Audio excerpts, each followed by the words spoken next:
Hello दोस्तों, कैसे हैं आप सब। आशा करते होंगे आप बिल्कुल ठीक हैं। आज का जो मेरा वीडियो रहेगा इसमें हम एमसीक्यू क्वेश्चन के बारे में पढ़ेंगे। ठीक है, तो चलिए स्टार्ट करते हैं आज का वीडियो बिना किसी देरी के। अगर आप हमारे चैनल पर नए हैं तो प्लीज़ चैनल को लाइक करिए, शेयर करिए, सब्सक्राइब करिए और देखते रहिए हमारा अपना यूट्यूब चैनल एग्जाम आरजू क्लासेस, आरजू गवर्नमेंट एग्जाम की। तो देखते हैं आज का पहला क्वेश्चन जो आपकी स्क्रीन पर दिख रहा है। निम्नलिखित में से कौन सी सामुदायिक स्वास्थ्य समस्या है, कौन सी है। तो यहाँ पर पहला ऑप्शन नंबर ए है संचारी रोग समस्या, बी हमारा है पोषण संबंधी समस्या, सी हमारा है चिकित्सीय देखभाल समस्या। तो यहाँ पर जो राइट आंसर होगा वो ऑप्शन नंबर डी, क्योंकि ये सारे जो हमारे होते हैं कम्युनिटी वाले होते हैं। तो option number D is the right answer. Next है निम्नलिखित में से कौन सा संचारी रोग नहीं है, कौन सा संचारी रोग नहीं है। अच्छा, कम्युनिकेबल डिजीज़ के हम बारे में बताए थे कि कम्युनिकेबल डिजीज़ जो होती है हमारी संचारी रोग होते हैं जो एक दूसरे में किसी से छूने या छुआछूत से फैलते हैं, वे हमारे संचारी रोग होते हैं।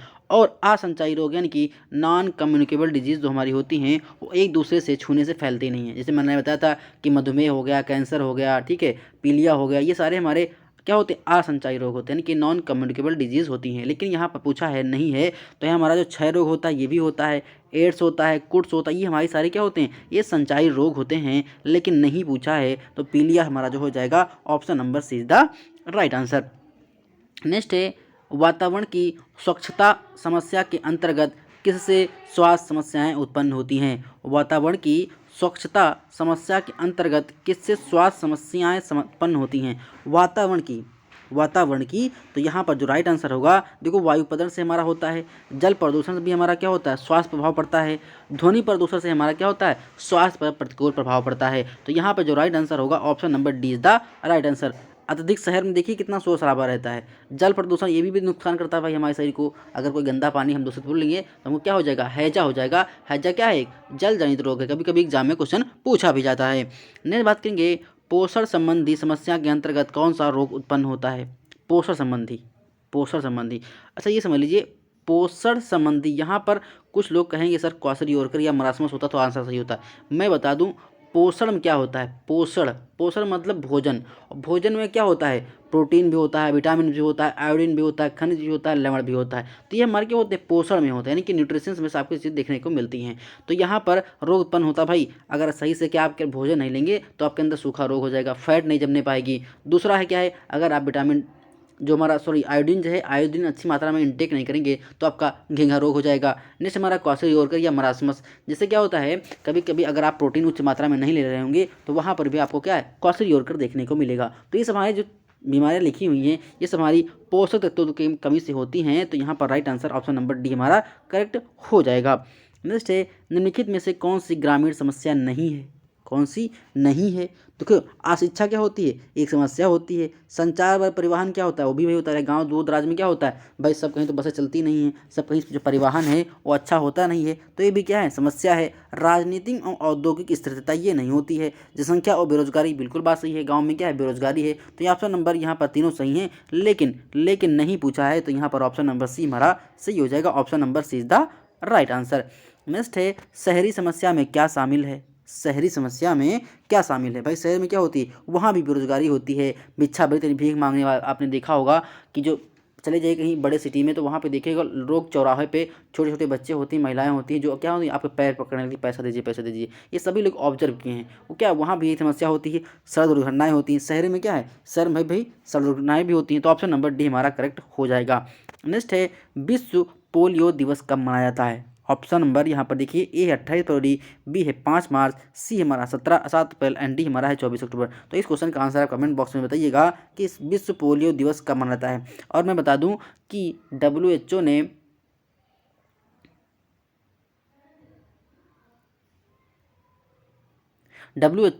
2014 में क्या किया था, भारत को पोलियो मुक्त राष्ट्र घोषित कर दिया था। तो एक बार क्वेश्चन एग्जाम में ये पूछा गया था कि डब्ल्यूएचओ ने पोलियो मुक्त भारत कब घोषित किया था, तो हमारा 2014 में घोषित हुआ था। आप इसको याद कर लीजिएगा और इस क्वेश्चन का आंसर आप कमेंट बॉक्स में जरूर बताइएगा। नेक्स्ट है शिशु अंगघात का क्या कहते हैं। जो हमारा शिशु अंगघात होता है उसे क्या बोलते हैं। देखो इससे कहने मतलब है बच्चा जब पैदा होगा तो उसके शरीर में किसी प्रकार की विक्षति होती है, यानी कि वो दिव्यांग हो सकता है। तो अंगघात कहने का मतलब है कि उससे क्या हो गया, पोलियो हो गया है। क्या हो गया, पोलियो हो गया है। जिसे अब विकलांग को क्या आप कहेंगे, अब दिव्यांग कहेंगे, उसका नाम चेंज हो गया है, तो विकलांग को दिव्यांग कहेंगे। तो ऑप्शन नंबर ए यहाँ पर हमारा सही हो जाएगा, पोलियो हो गया है। नेक्स्ट है, भारत ने किस वर्ष पल्स पोलियो टीकाकरण किया गया था? ये क्वेश्चन मैं कई बार बता चुका हूँ। तो सन 1995 में, सन 1995 में जिस वर्ष हमारा मिड डे मील योजना स्टार्ट हुई थी 15 अगस्त 1995 को, उसी वर्ष हमारा पल्स पोलियो टीकाकरण अभियान भी स्टार्ट हुआ था। यानी कि 1995 में भी हमारा स्टार्ट हुआ था। इसको आप करेक्ट कर लीजिएगा, 1995 में भी हमारा स्टार्ट हुआ था पल्स पोलियो टीकाकरण कार्यक्रम। इसको आप याद कर लीजिएगा। नेक्स्ट हमारा है, प्रतिरक्षात्मक रूप से पोलियो वायरस का उभेद नहीं है। उभेद नहीं है मतलब क्या कारण नहीं है? तो यहाँ पर देखिए ऑप्शन नंबर ए है वाइल्ड पोलियो वायरस, यानी कि फुल फॉर्म लिखा है वाइल्ड पोलियो वायरस, ये 2 लिखा है, वाइल्ड पोलियो वायरस 3 लिखा है, एंड वाइल्ड पोलियो वायरस लिखा है 17। जो नहीं पूछा है तो हमारा ऑप्शन नंबर डी हो जाएगा राइट आंसर। नेक्स्ट है, संघन मिशन इंद्रधनुष 2.0 पल्स पोलियो कार्यक्रम के कितने वर्ष पूरा होने के पश्चात उपलक्ष्य में शुरू किया गया था? तो ये हमारा कितने में हुआ था? ये हमारा 25 हुआ था, यानी कि 25 वर्ष पूरा होने पर स्टार्ट हुआ था। एक हमारा स्टार्ट हुआ था मिशन इंद्रधनुष टीकाकरण से, वो हमारा 25 दिसंबर 2014 को स्टार्ट हुआ था। हमारा कब? 25 दिसंबर 2014 को मिशन इंद्रधनुष जो हमारा टीकाकरण अभियान था स्टार्ट हुआ था। इसमें 7 टीके शामिल किए गए हैं। ठीक, आज ही मैंने जो वीडियो पढ़ाई है उसमें बताए थे 7 टीके कौन कौन से हैं। नेक्स्ट हमारा है, भारत में HIV का पहला मामला किस वर्ष दर्ज किया गया था? भारत में HIV का पहला मामला किस वर्ष दर्ज किया गया था? ऑप्शन ए है वर्ष 1980, बी है 1986, सी है 1990 एंड डी हमारा 1995। तो हमारा जो पहला मामला आया था HIV का वो हमारा आया था 1986 ईस्वी में। तो ऑप्शन नंबर बी हमारा करेक्ट हो जाएगा। HIV ये होता है कि जो महिला हो या पुरुष उसके यौन संबंध बनाने पर उस यौन संबंध में, यानी कि यौन जननांगों में होने वाला ये होता है केस। इसमें क्या होता है, जो मानव का प्रतिरक्षा तंत्र है वो कमज़ोर हो जाता है। ठीक, वो एड्स से पीड़ित हो जाता है। इसको आप याद कर रखिएगा। नेक्स्ट हमारा है, भारत में वर्तमान समय में प्रत्येक 10,000 व्यक्तियों में कितने HIV संक्रमित हैं? यानी कि HIV से कितने लोग संक्रमित हैं अगर 10,000 की बात की जाए? तो यहाँ पर 22 व्यक्ति एक, यानी कि 10,000 पे अगर 10,000 का सर्वे आप करेंगे तो वहाँ पर जो 22 व्यक्ति वहाँ निकल के आएंगे, 22 व्यक्ति निकल के आएंगे वो HIV से पीड़ित होंगे। तो उसको आप याद रखिएगा। नेक्स्ट बात करेंगे, HIV एड्स से प्रभावित कुल व्यक्तियों में कितनी महिलाएँ हैं? HIV एड्स से प्रभावित कुल व्यक्तियों में कितनी महिलाएं हैं? तो हमारी यहाँ पर जो राइट आंसर होगा वो ऑप्शन नंबर बी, यानी कि 8.7, यानी कि 8,79,000 लोग। तो इतना हो जाएगा, option number B is the right answer. Next है, भारत के किस राज्य में HIV संक्रमित व्यक्तियों की सबसे संख्या अधिक है? कहाँ पर मिलेंगे? ये आपको नॉर्थ ईस्ट स्टेट है हमारा मिजोरम में देखने को मिलेंगे। तो ऑप्शन नंबर ए यहाँ पर करेक्ट हो जाएगा। नेक्स्ट बात करेंगे, निम्नलिखित में से कौन सी संस्था HIV संक्रमण को रोकने हेतु काम करती है? निम्नलिखित में से कौन सी संस्था HIV संक्रमण को रोकने हेतु कार्य करती है? तो हमारी संस्था होती है, एक होती है UNAIDS। तो ये हमारा फुल फॉर्म होता है UN फिर AIDS, ये फुल फॉर्म होता है इसका। ठीक है, UN तो यूनाइटेड नेशन एड्स याद कर लीजिएगा। जो हमारा जो स्टार्ट होता है ये नेशनल एड्स कंट्रोल प्रोग्राम, यानी कि NACP का हिस्सा है। कौन सा है? ये NACP का हिस्सा होता है हमारा, NACP का हिस्सा होता है, NACP का हिस्सा होता है हमारा UNAIDS। तो ऑप्शन नंबर सी हमारा करेक्ट हो जाएगा। नेक्स्ट हमारा है, 90-90 लक्ष्य किसके द्वारा निर्धारित किए गए हैं? 90-90 जो लक्ष्य हैं ये किसके द्वारा निर्धारित किए गए हैं? तो इसका जो 90-90 मतलब कहने का है कि जो 90-90 चीज़ें दी हैं, आपको समझ में आ रहा होगा कि 90-90 का मतलब क्या है। ठीक है कि सॉरी, कि 90-90 का मतलब क्या है? तो पहले 90 का मतलब होता है कि 90% लोग अपनी HIV स्थिति की जान सकें, यानी कि वो पॉजिटिव हैं कि नहीं है। फिर क्या है, पॉजिटिव HIV को 90% लोगों की स्वास्थ्य सुविधाएं पहुंच सकें, यानी कि 90 लोगों को हम स्वास्थ्य सुविधाएं उपलब्ध करा पाएंगे। फिर 90 का मतलब होता है कि 90% लोगों में वायरस को दबाव को कम किया सकते हैं, यानी कि 90% लोगों की वायरस की पहचान करना, फिर उसका क्या है, इलाज करना, फिर क्या है, उस इलाज को दबाना, यानी कि उस बीमारी को दबाना। यही हमारा 90-90 का लक्ष्य होता है। 90% क्या है पहले समझ लीजिए। तो ये हमारा ऑप्शन नंबर बी UNAIDS का पूर्ण फॉर्म होता है। अच्छा, विश्व एड्स दिवस मनाते कब हैं? तो 1 दिसंबर को हम विश्व एड्स दिवस के रूप में बताते हैं। मैंने ट्रिक बताई थी कि एड्स का फुल फॉर्म क्या होता है, AIDS होता है एड्स। तो 1 दिसंबर यानी कि 1 दिसंबर को हम राष्ट्रीय क्या बनते हैं, एड्स दिवस मनाते हैं। नेक्स्ट हमारा है नीति आयोग द्वारा किस वर्ष तक भारत को कुपोषण मुक्त करने का लक्ष्य रखा गया है। तो ये लक्ष्य हमारा कब तक है, ये हमारा वर्ष 2022 तक है। तो ऑप्शन नंबर वर्ष 22 तो निकल ही गया साहब। नेक्स्ट है राष्ट्रीय पोषण सप्ताह कब मनाया जाता है। राष्ट्रीय पोषण जो सप्ताह होता है ये हमारा 1 से लेकर 7 सितंबर तक मनाया जाता है। एक होता है हमारा विश्व दुग्धपान सप्ताह, तो हमारा होता है 1 से लेकर 7 अगस्त जो हमारा होता है विश्व स्तनपान दिवस होता है, सप्ताह होता है। 1 से 7 तक हमारा क्या होता है, स्तनपान सप्ताह होता है। और राष्ट्रीय पोषण सप्ताह कब होता है, 1 से 7 सितंबर। अलग अलग चीज़ें हैं, आपको याद कर लीजिएगा। नेक्स्ट बात करेंगे, केंद्र सरकार ने कुपोषित मुक्त भारत का नाम बदलकर क्या रख दिया है। केंद्र सरकार ने कुपोषित मुक्त भारत का नाम बदलकर क्या रख दिया है। ऑप्शन नंबर ए है राष्ट्रीय पोषण कार्यक्रम, बी है राष्ट्रीय कुपोषित कार्यक्रम, सी है भारत पोषण कार्यक्रम एंड डी हमारा है राष्ट्रीय पोषण युक्त भोजन कार्यक्रम। तो यहाँ पे जो राइट आंसर होगा ऑप्शन नंबर ए राष्ट्रीय पोषण कार्यक्रम हो जाएगा। नेक्स्ट बात करेंगे, राष्ट्रीय कुपोषण अभियान की शुरुआत कब की गई थी। राष्ट्रीय कुपोषण अभियान की शुरुआत कब की गई थी। ऑप्शन नंबर ए है वर्ष 2016, बी हमारा है वर्ष 2017 एंड सी हमारा है वर्ष 2018 एंड डी हमारा है वर्ष 2019। तो यहाँ पे जो राइट आंसर होगा ऑप्शन नंबर सी वर्ष 2018 सही हो जाएगा। नेक्स्ट है राष्ट्रीय पोषण कार्यक्रम का लाभ किसे प्रदान किया जाएगा। राष्ट्रीय पोषण का कार्यक्रम का जो है इसे किससे किया गया भाई, गर्भवती महिलाओं के लिए बिल्कुल बात सही है, नवजात शिशु के लिए ये भी सही है, धात्री महिलाओं के लिए यानी कि जो बच्चे को जन्म दे चुकी हैं उनको भी। तो ऑप्शन नंबर डी हमारा सही हो जाएगा, ये सभी। नेक्स्ट है प्रधानमंत्री मातृ वंदना योजना के अंतर्गत लाभार्थी को कितनी धनराशि दी जाती थी। तो वहाँ पर जो धनराशि मिलती थी वो 6,000 रुपये मिलती थी। Option number B is the right answer. Next है राष्ट्रीय स्वास्थ्य नीति 2017 से संबंधित कौन सा कथन सही है।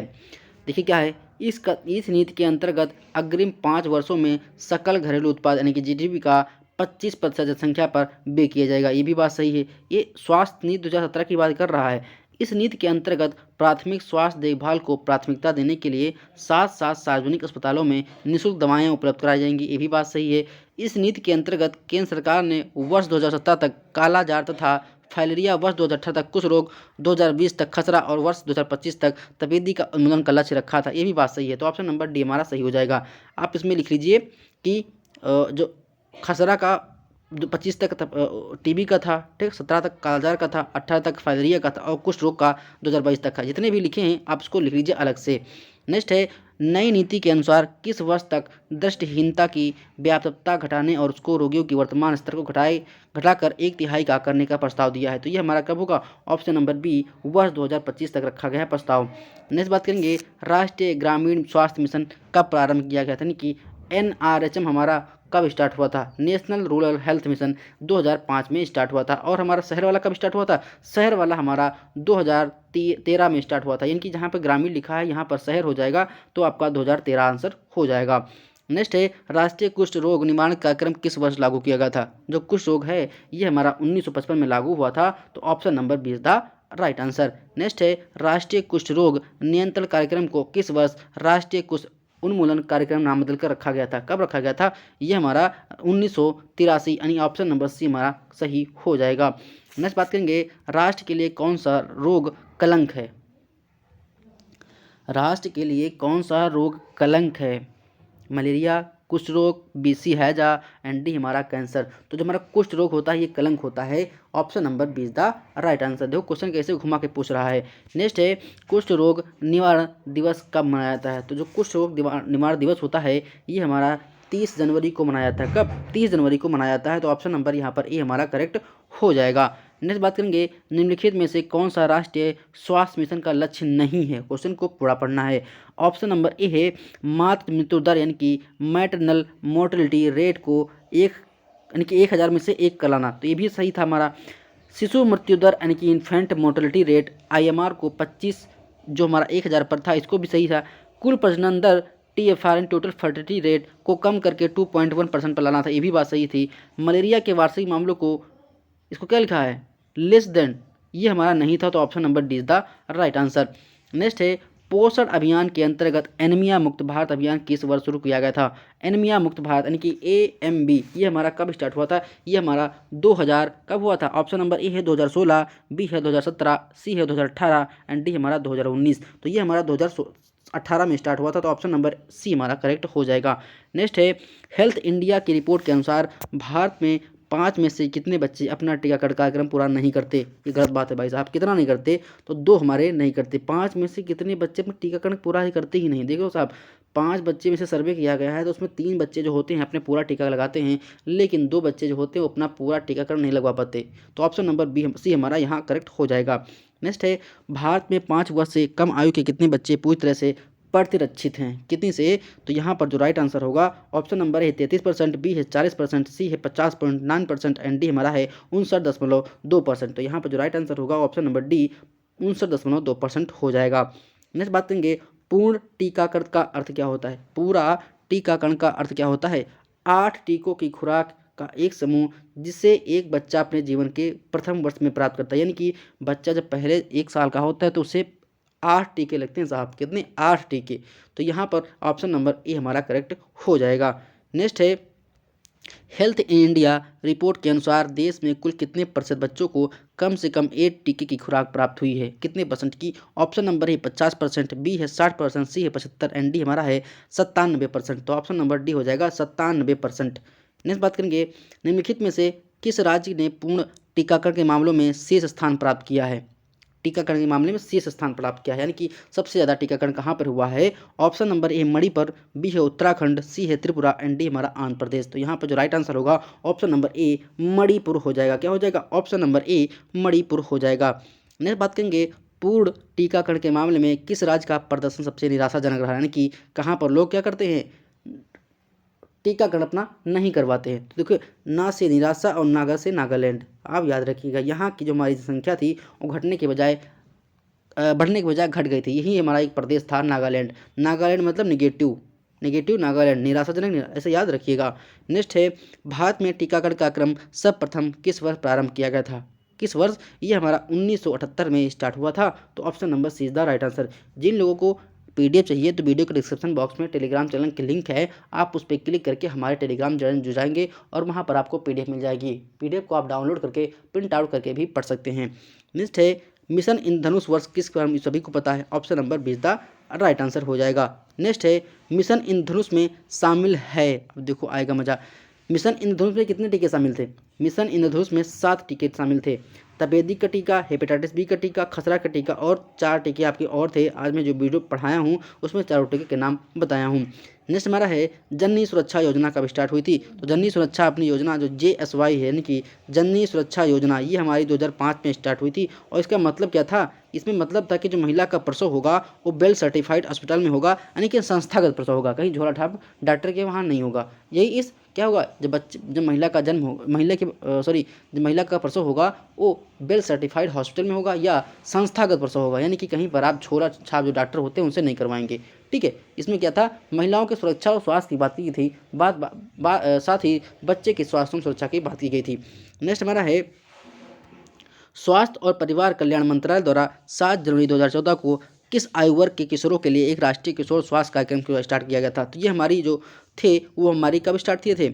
ये हमारी ऑप्शन नंबर ए 10 से 19 वर्ष के जो लोग थे उनसे स्टार्ट किया गया था। नेक्स्ट है, प्रधानमंत्री राष्ट्रीय डायलिसिस कार्यक्रम की घोषणा किस वर्ष के केंद्रीय बजट में की गई थी? तो जो हमारा केंद्रीय बजट आया था 2016-17 का, उसमें ये घोषणा की गई थी। तो option number B is the right answer.